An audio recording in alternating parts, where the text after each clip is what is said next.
Hola hijos e hijas, el día de hoy vamos a hablar de tipos de fuerzas y sus aplicaciones. Entonces, ¿qué tipo de fuerzas encontramos cotidianamente? En las clases anteriores ya habíamos hablado de que existen cuatro fuerzas fundamentales. La fuerza gravitacional, la fuerza electromagnética, la fuerza nuclear fuerte y la fuerza nuclear débil. Pero de esas cuatro fuerzas, cotidianamente nosotros experimentamos dos. La gravitacional, que es la que hace que nosotros estemos entre comillas anclados al planeta, y la electromagnética.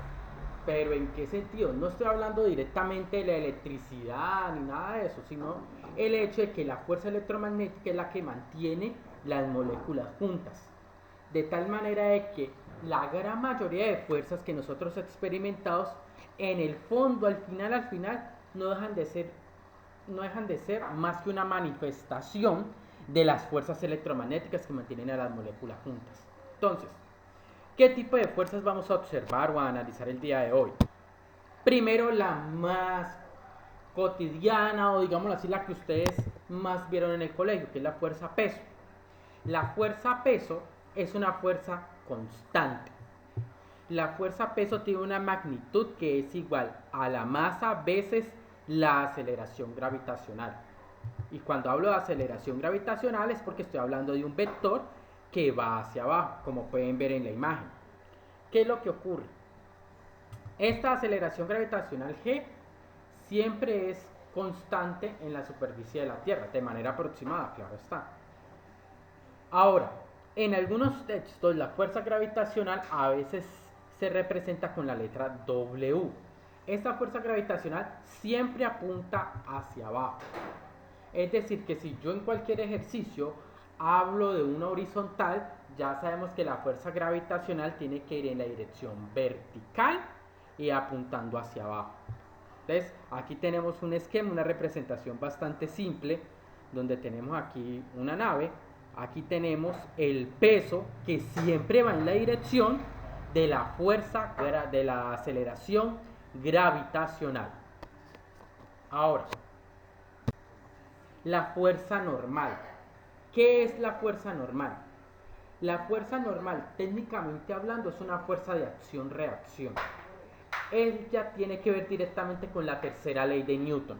Ella siempre, ¿cierto? Eh, es una fuerza que tiene una dirección que es perpendicular a la superficie de contacto. Esta fuerza no tiene fórmula, no hay un método, digámoslo así, directo para calcular la fuerza normal. Ella siempre se determina utilizando las leyes de Newton. Ahora, ¿esta fuerza de qué naturaleza es? Cuando yo tengo dos superficies en contacto, yo quiero que ustedes piensen que al final, tenemos simplemente las moléculas de una superficie interactuando con las moléculas de la otra superficie. Entonces, esta no es una fuerza. Al final, no es más que otra fuerza electromagnética porque es de interacción entre moléculas. Pero eso no nos interesa, eso ya es a nivel molecular. ¿Qué es lo que nos interesa a nivel macroscópico? Entonces, ¿qué es lo que ocurre? Esta fuerza, particularmente en este esquemita de acá, en el primer esquema donde tenemos aquí el muñequito intentando mover una caja, ¿cierto? Esta fuerza normal va hacia arriba. ¿Por qué? Porque la superficie es horizontal, entonces la normal va hacia arriba. El peso va hacia abajo. Como esta caja o este objeto no se mueve en la dirección Y, es claro que la sumatoria de fuerzas en este caso debe dar cero. Es decir, que ahí tenemos un mecanismo para calcular la fuerza normal. Uno algunas veces escucha profesores o en algunos libros decir que la normal siempre es igual al peso. Eso no es verdad.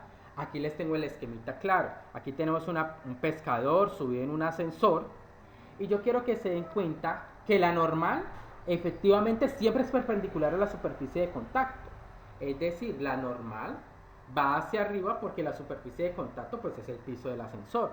El peso del individuo, del pescador, siempre va hacia abajo. Pero es que si este ascensor sube, la sumatoria de fuerzas debe ser igual a masa por aceleración. Ustedes piensen que en este caso la normal no es igual al peso. Entonces es supremamente importante tener en cuenta eso. La normal, ¿qué características tiene en resumen? Perpendicular a la superficie y siempre se calcula utilizando segunda ley de Newton. La tensión en cuerdas. ¿Qué es lo que ocurre? Todos hemos jugado con un lazo, con una cuerda y sabemos que con este podemos empujar objetos. ¿Qué es lo que ocurre?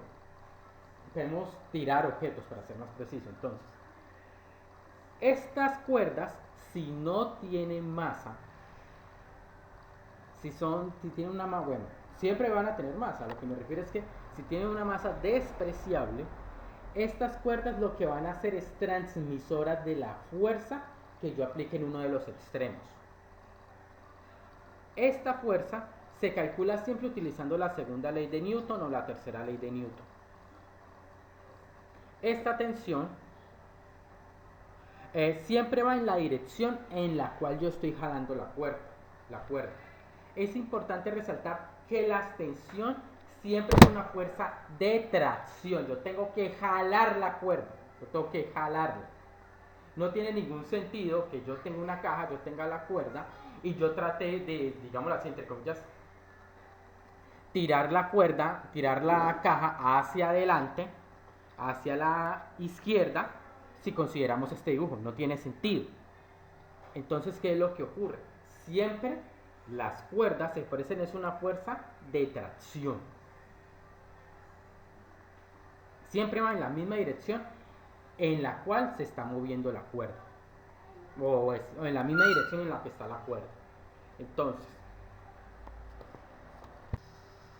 bueno, la fuerza de rozamiento estática es otra de esas fuerzas supremamente importantes que tenemos que analizar. ¿Por qué es tan importante? Ustedes se dan cuenta que cuando yo tengo un cuerpo sobre una superficie, es difícil que este se mueva a veces, dependiendo de su masa. Si yo trato de empujar una caja que es bien pesada sobre una superficie, según la segunda ley de Newton, si yo le aplico una fuerza, ya se tiene que mover, se tiene que acelerar. Pero sabemos cotidianamente que eso no ocurre. Yo tengo que esforzarme, yo tengo que empujar, así, casi herniarme en algunas situaciones para que dicha caja se pueda mover. Ahora, ¿eso por qué ocurre? Tiene que haber, por tercera ley de Newton, la sumatoria de fuerzas tiene que dar cero si un cuerpo está quieto. Tiene que haber una fuerza que se oponga a la fuerza que yo estoy aplicando.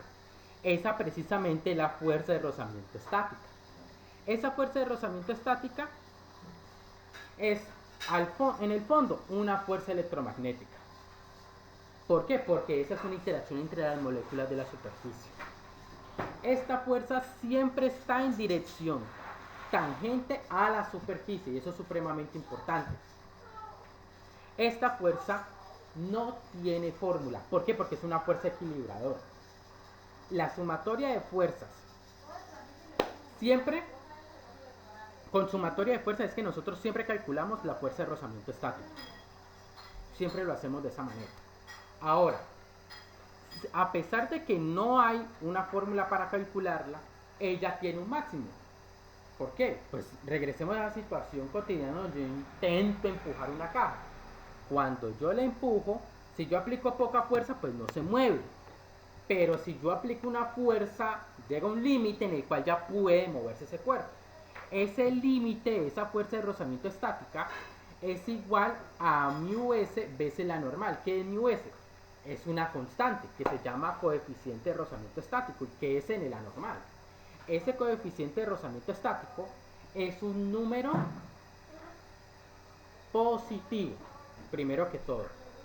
Ese coeficiente de rozamiento estático es un número que por lo general está entre 0 y 1. Existen casos donde el coeficiente de rozamiento puede ser mayor que 1, pero son pocos. Puede ser mayor que 1, son pocos. Pero el hecho es que ese es un valor límite. Si yo aplico una fuerza mayor a μs veces la normal, ya esa fuerza de rozamiento estática se quiebra y ya el cuerpo comienza a moverse. Ahora, eso significa que al final, siempre para determinar su magnitud, necesito usar la segunda ley de Newton. Entonces aquí en contraste tenemos un esquema que representa esa situación, que es el caso en el cual un cuerpo está quieto. Si un cuerpo está quieto y yo aplico una fuerza F, la fuerza de rozamiento estático Fs siempre se va a aplicar en la dirección contraria. Aquí tenemos un diagrama donde vemos que la fuerza de rozamiento estática es igual siempre a esa fuerza F, de tal manera que la sumatoria de fuerzas sea igual a 0.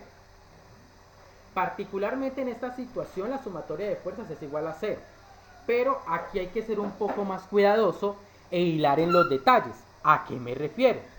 Al hecho de que la fuerza de rozamiento estática se aplica cuando la posición relativa entre los cuerpos. En contraste, existe otra fuerza de rozamiento, pero es cinética, es decir, ya cuando los cuerpos se mueven.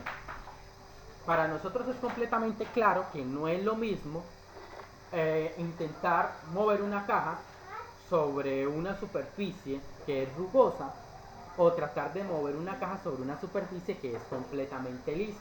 Y si tiene jabón o si tiene aceite o si tiene una cosa que haga que la fricción sea menor, pues muchísimo mejor. Entonces, es otra fuerza producto de la fricción entre dos superficies, lo que significa que al final es otra fuerza electromagnética, como ya he repetido varias veces. Esta fuerza siempre está en la dirección tangente de la superficie, igual que la fuerza de rozamiento estática. Pero el sentido de esta fuerza de rozamiento cinético es diferente. ¿Por qué? Porque es que el sentido siempre es contrario a la velocidad del cuerpo. Es decir, esta fuerza de rozamiento cinética lo que trata de hacer siempre es frenar el sistema, frenar el cuerpo. ¿Estamos de acuerdo? Ahora, esta fuerza, a diferencia de la fuerza de rozamiento estática, no es equilibradora, en el sentido de que hay una fórmula precisa para ella, y particularmente esta fuerza de rozamiento cinética es aproximadamente constante. Y el valor de esta fuerza de rozamiento cinética, esta fuerza de rozamiento cinética es igual a mu sub k veces la normal. Donde ¿qué es mu sub k? Mu sub k es coeficiente de rozamiento cinético. Este es otro número positivo que por lo general está entre 0 y 1. Entonces, ¿qué ocurre? Aquí tenemos otro esquema de esa situación. Tenemos un cuerpo que lo jalan a través de una cuerda, hay una tensión, y si el cuerpo se está moviendo hacia la derecha, hacia la izquierda es que tiene que actuar la fuerza de rozamiento cinética. Y la fuerza de rozamiento cinética no tenemos que inventar ni utilizar segunda ley de Newton. La fuerza de rozamiento cinética siempre es igual a mu sub k veces la normal. Entonces, en contraste al esquema anterior, yo tengo aquí un grafiquito que mientras que el cuerpo no se mueva, siempre está actuando la fuerza de rozamiento estática. Pero una vez se mueve, ya actúa la fuerza de rozamiento cinético, y fuera de eso esta fuerza es aproximadamente constante. Es decir, que la sumatoria de fuerzas tiene que ser igual a masa veces la aceleración, porque ya tenemos movimiento. Y eso es supremamente importante. A continuación, pues les presento una tabla donde tenemos diferentes coeficientes de rozamiento, de fricción estática y cinemática, dependiendo de las dos superficies que estén en contacto. Aquí, por ejemplo, tenemos acero sobre acero. Tenemos aquí que el coeficiente de fricción o de rozamiento estático es 0,74 y el coeficiente de fricción o rozamiento cinético es 0,57, y así sucesivamente. Entonces, tenemos en contraste que hay materiales donde ese coeficiente de rozamiento es muy pequeño y otros son muy grandes. Un ejemplo es, miren, teflón sobre acero, el coeficiente de rozamiento estático es 0,04 y el coeficiente de rozamiento cinético es también 0,4. Ustedes se dan cuenta que son valores pequeños. Un ejemplo de dos superficies donde el coeficiente de rozamiento es supremamente pequeño es, por ejemplo, el hielo y el metal. Todos hemos visto a las patinadoras, los Juegos Olímpicos de Invierno. ¿cierto? Las patinadoras sobre hilo, entonces uno ve que ellas se deslizan libremente sobre la superficie.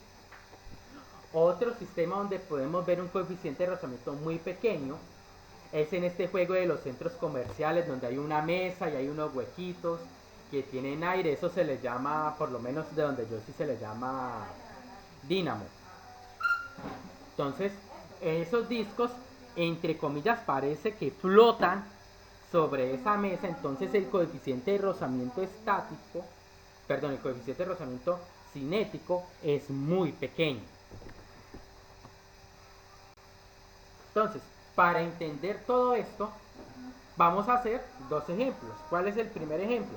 Considera un trineo que se mueve sobre un plano inclinado con respecto a la horizontal con un ángulo alfa. Existe un coeficiente de rozamiento cinético μ sub k entre el trineo y la superficie, y este tiene una masa m. ¿Cuál es la aceleración del trineo? Entonces miren que aquí en este dibujito tenemos la situación. En el diagrama A tengo la situación. En el diagrama, en el B, tengo el diagrama de cuerpo libre, es decir, es ahí donde yo cojo y represento todas las fuerzas que hay en el sistema. Tenemos la normal, tenemos el peso y tenemos la fuerza de rozamiento cinético, porque este sistema se está moviendo. Y más importante, no es solo que se mueva, sino que se acelere. Entonces, sabemos que la sumatoria de fuerzas en la dirección X debe ser igual a la masa por la aceleración. Pero es que fíjense que si hacemos eso, no conocemos la fuerza de rozamiento cinética. Pero ¿cómo la calculamos? Pero es que la fuerza de rozamiento cinética, recordemos, que es μ sub k veces la normal. Tengo que calcular la normal. Pero es que la normal se calcula fácil porque la sumatoria de fuerzas en Y me dice que la normal menos la componente Y del peso debe ser igual a 0. Entonces obtenemos que la normal es mg coseno de alfa, y en contraste la fuerza de rozamiento cinética es simplemente μ sub k mg coseno de alfa.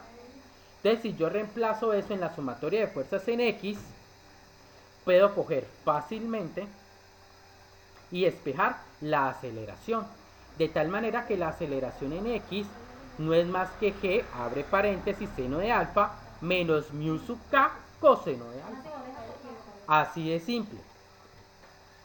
Ahora, ¿cuál es el ejemplo 2? Miren, usted intenta mover una caja de 500 newtons. Cuando en un enunciado me hablan de esa manera, es porque se están refiriendo al peso. Entonces, usted intenta mover una caja de 500 newtons por un piso horizontal para comenzar a moverla. Debe tirar con una fuerza horizontal de 230 newtons para que ella comience a moverse y se acelere. Una vez que la caja se libere y comienza a moverse, puede mantenerse a velocidad constante con solo 200 newtons.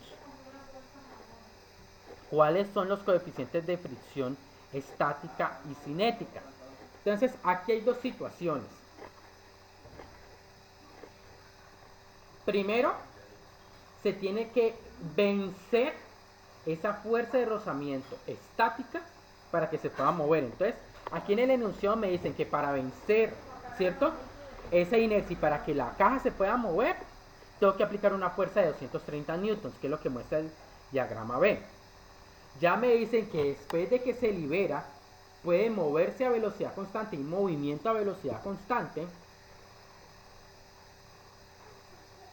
pero con una fuerza de 200 newtons, es decir, una tensión, una tracción de 200 newtons. Entonces fíjense que con la primera información, con esos 230 newtons, yo puedo calcular el coeficiente de rozamiento estático. ¿Por qué? Porque esos 230 newtons precisamente es la fuerza para liberar esa caja. Eso significa que esos 230 newtons corresponden precisamente al límite máximo de la fuerza de rozamiento estático, es decir, a la normal veces el coeficiente de rozamiento estático. Entonces, si hacemos la sumatoria de fuerzas en X, tenemos que la tensión menos la fuerza de rozamiento estático máxima, pues debe ser 0. Pero es que en este caso tenemos que esa fuerza de rozamiento estático máximo son 230 newtons. Ahora, de la sumatoria de fuerzas en Y, yo sé que la normal menos el peso pues tiene que ser igual a 0. Entonces en este caso la normal es igual al peso, que es igual a 500 newtons. Entonces despejando, si la fuerza de rozamiento estática máxima es igual a mu sub s veces la normal, aquí está en la formulita, simplemente despejamos y de aquí nos damos cuenta que la fuerza de rozamiento estática máxima es 230 newtons sobre 500 newtons. Es decir, que este coeficiente de rozamiento estático es igual a 0.46. Aquí se muestra evidentemente que este coeficiente de rozamiento es adimensional, no tiene dimensiones. Ahora, ¿cómo calculamos el coeficiente de rozamiento cinemático? Fácil, porque me dicen que una vez que ya lo vencí, una vez que ya se mueve, solo necesita de 200 newtons para que el movimiento sea a velocidad constante.